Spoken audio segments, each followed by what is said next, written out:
by the Prime Minister of the Islamic Republic of Pakistan, His Excellency Imran Khan. May I request protocol to escort His Excellency.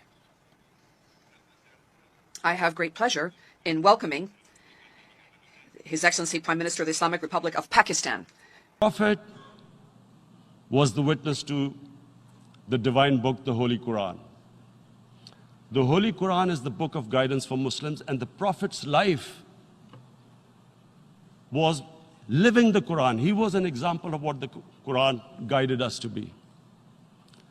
So he is the ideal we all try to get to. The Prophet created the state of Medina, the first state in Islam. That state was the basis of a Muslim civilization which became the predominant civilization for the next 700 years. And what was that state? I hear such strange things about Islam, that it is against women, it's against minorities. The first state of Islam in Medina, it was the first time a welfare state was set up. The state took responsibility of the weak, widows, orphans, poor people, handicapped. It taxed the rich, spent the money on the poor.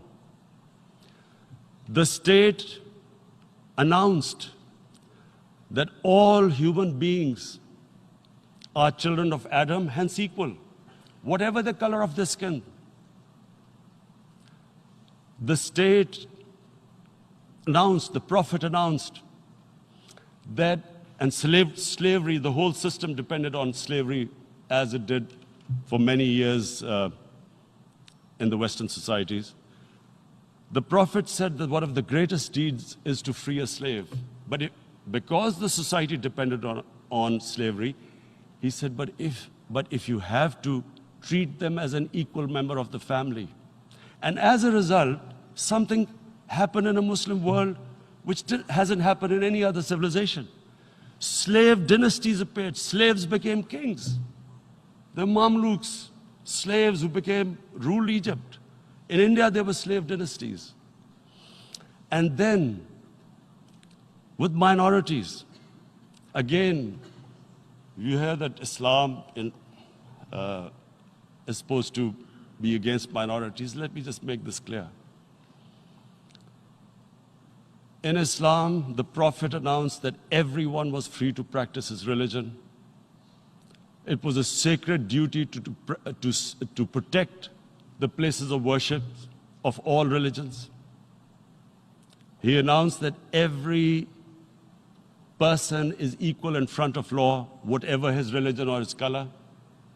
And this incredible case, and I always quote this, that the fourth Khalifa, the head of state of Medina, he lost a court case against a Jewish citizen.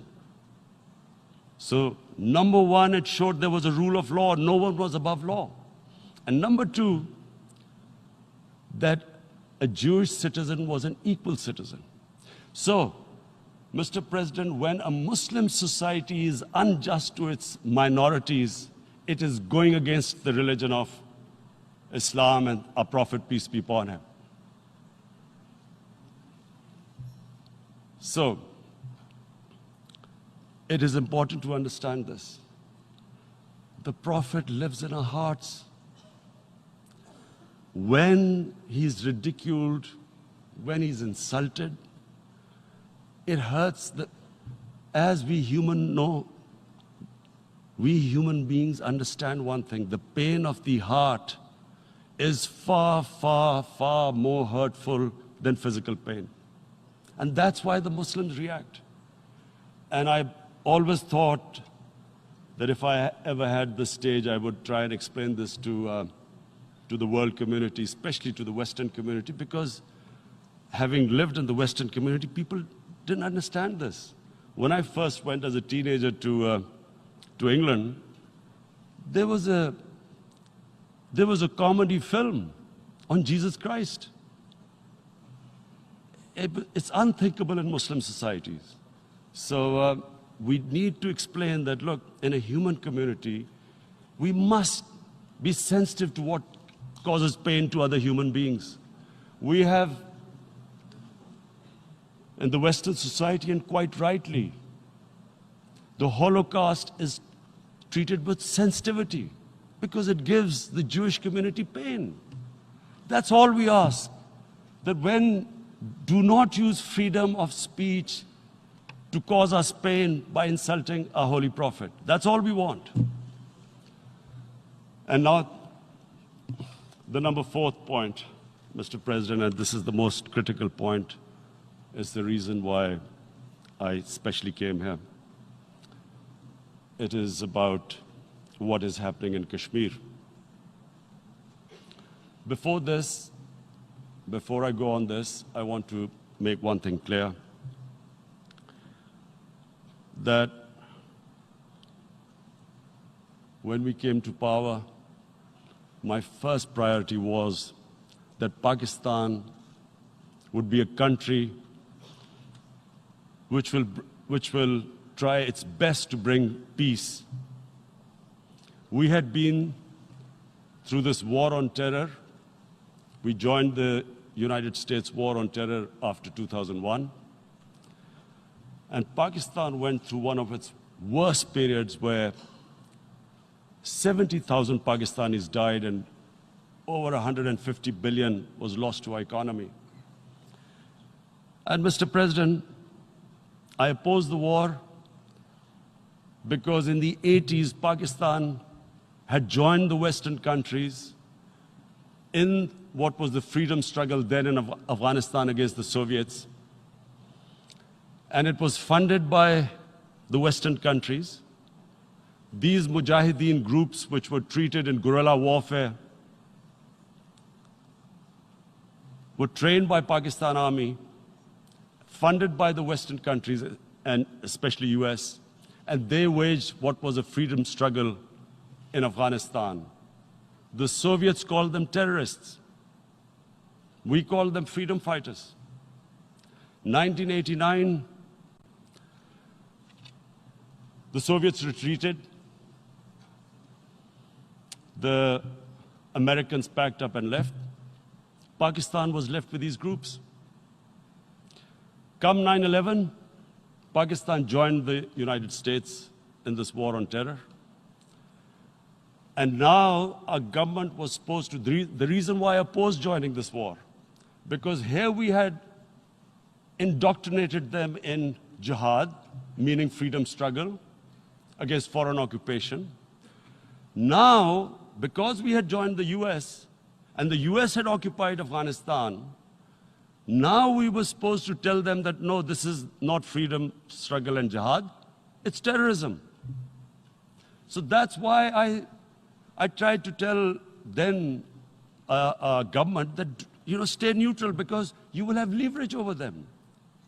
You will be able to control them. But if you join them, you become collaborators and they will attack you, which is what happened. They turned against us. We went through a nightmare. 70,000 people killed in a war we had nothing to do with. No Pakistani was involved in 9/11. Taliban were in Afghanistan. Al-Qaeda was in Afghanistan. What had we to do with it? 70,000 Pakistanis died. So when we came to power, we decided that we would dismantle what was left of these groups. And this decision was taken not just by us, but by all the political parties in Pakistan. Unfortunately, they didn't implement it. So we came to power, we decided to implement it, and we dismantled whatever was left of the groups. And I know that India keeps accusing us that there are these groups there. I would like the United Nations to send observers, see for themselves what we've done. No Pakistani government would have dared to do this because it would have created strife. But we decided that there would be no militant organizations in Pakistan. So I need to give you this background and to what I'm going to say later on. And secondly, we started mending fences. I invited the Afghan president, We developed a relationship with Afghanistan. We had problems with Iran. We mended fences there. And then India. Now, let me just give you a little background about my relationship with India. Because of cricket, and cricket being it's a passion in the subcontinent, I had great following in India. I have friends in India, and I